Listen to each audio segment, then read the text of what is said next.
اعوذ باللہ من الشیطان الرجیم بسم اللہ الرحمن الرحیم کم من فئۃ قلیلۃ غلبت فئۃ کثیرۃ بإذن اللہ۔ اللہ پاک کا قرآن کہتا ہے کہ بہت سی چھوٹی جماعتیں بڑی جماعتوں کے اوپر غالب آ جاتی ہے اللہ کے حکم سے۔ دیکھو تاریخ ہم پڑھیں گے تو نبی کریم صلی اللہ علیہ وسلم کی زندگی سے لے کر ابھی تک جہاں جہاں بھی حق اور باطل کا مقابلہ ہوا، حق والے ہمیشہ، کبھی کوئی ایسا واقعہ ہوا کہ بڑے ہوئے، جیسے حنین میں بڑی تعداد تھی پھر بھی ان سے تو کم تھے، ہمیشہ حق والے تھوڑے ہوتے ہیں اور نقصان بھی بہت زیادہ ہوتا ہے۔ دیکھو بدر کے میدان کے بعد دوسری لڑائی احد، 700 صحابہ تھے، دشمنوں کی تعداد زیادہ تھی،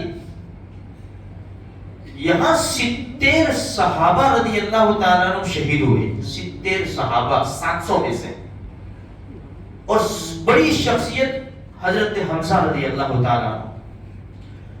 وہاں سے لے کر ابھی تک نظر دوڑا ہے تو دین کے خاطر بڑی بڑی شخصیتوں نے اپنی جان کو داؤ پہ لگا دیا اور دین کو آگے بڑھانے کی پوری پوری کوشش کی۔ احد کے بعد احزاب میں چلے جاؤ، غزوہ خندق، مسلمانوں کو بڑی تکلیف، چاروں طرف سے گھیر لیا تھا۔ اللہ کے رسول صلی اللہ علیہ وسلم نے خندق کھدوائی اور خود اللہ کے رسول نے بنفس نفیس خندق کھودی، بڑی لمبی خندق، گہری، کئی دنوں کے اندر یہ خندق کھود، اس کے اندر آگ جلا دی تاکہ دشمن نہ آئے۔ 28 دن تک تیر چلتے رہے اور ایک سخت ہوا چلی جس کی وجہ سے دشمن بھاگا۔ یعنی حالات تو مسلمانوں کے اوپر آتے ہیں، قربانی تو دینی پڑتی ہے۔ اب آؤ یہاں پیلسٹائن پہ، حالات اتنے نازک ہیں میرے بھائیوں، میں نے پہلے ہی دن کہا تھا کہ دعاؤں کی سخت ضرورت ہے کیونکہ سامنے دشمن طاقتور ہے،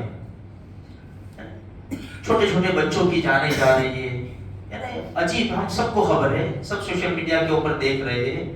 کہنے کا مقصد یہ ہے میرے بھائیوں کہ ہم بھی تھوڑا سیریس لیں، اللہ تبارک و تعالیٰ سے دعائیں، خوب دعائیں کریں، اللہ سے خوب مانگے میرے بھائیوں۔ دعا جو ہے نا، دعا مومن کا ہتھیار ہے، ہم ان کو دعاؤں کے تحفے بھیجیں۔ جو مظلوم مسلمان ہیں، جو اللہ کے گھر کے لیے لڑ رہے ہیں، ہم دعاؤں کے ان کو تحفے بھیجیں، مسلسل دعا کرتے رہے، چلتے پھرتے اٹھتے بیٹھتے کام کاج کرتے ہوئے، جہاں کہیں بھی ہاتھ اٹھانا ضروری نہیں ہے۔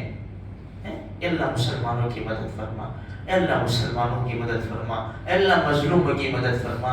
تو میرے بھائیوں، لقمان علیہ السلام نے اپنے بیٹے سے کہا نا، بیٹا رب اغفر لی وتب علی پڑھا کر، اے اللہ مجھے معاف کر دے اور میری توبہ قبول فرما۔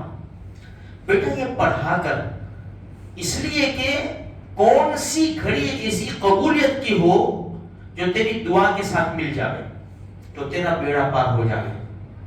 تو میرے بھائیوں، اپنے مقصد کے لیے بھی، اپنی کامیابی کے لیے بھی، اور اپنے ساتھ سارے مسلمانوں کی کامیابی کے لیے خصوصاً ہم دعا کرتے رہے۔ پھر بھی میں ایک بات کہتا ہوں، دیکھو تہجد کی پابندی کرو۔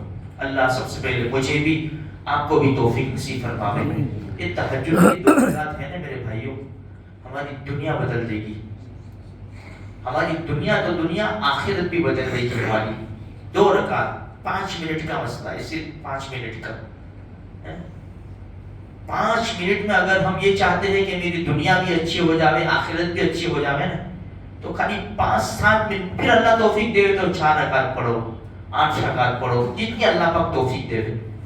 یہ اتنی زبردست، مولانا احمد اللہ صاحب نے ایک مرتبہ کہا تھا بیان میں کہ یہ اللہ کا ایک پرائیویٹ نمبر ایسا سمجھو، یہ اللہ کسی کسی کو دیتا ہے، سب کو نہیں دیتا۔ نمبر تو ہے اللہ کے 24434، یہ تو ہے فجر کی 2، ظہر کی 4، عصر کی 4، مغرب کی 3 اور عشاء کی 4۔ 244434 یہ تو ہے اللہ کے نمبر بات کرنے کے لیے اللہ سے. ایک نمبر بھی چھوٹ جاتا ہے تو بات نہیں ہوتی. فجر کا پہلے ہی 2 نمبر چھوٹ گیا تو بات نہیں ہوتی. لیکن یہ 2 نمبر ہے نا رات کو 2 بجے اللہ کسی کسی کو دیتا ہے. مانگو میرے بھائیوں کدھر بھائی آپ کا پرائیویٹ نمبر دے دو نا یار, آپ سے بات کرنی ہو آپ تو فون نہیں اٹھاتے, آپ سے بات کرنی ہو تو آپ کا لے بھائی یہ کسی کو دینا مت ہو. اللہ کسی کسی کو دیتا ہے میرے بھائیوں, یہ مانگنے سے ملے گا. اللہ پاک مجھے بھی آپ کو بھی سارے مسلمانوں کو کامیابی نصیب فرمائے, اسلام پر زندہ رکھے اور ایمان کے اوپر خاتمہ نصیب فرمائے.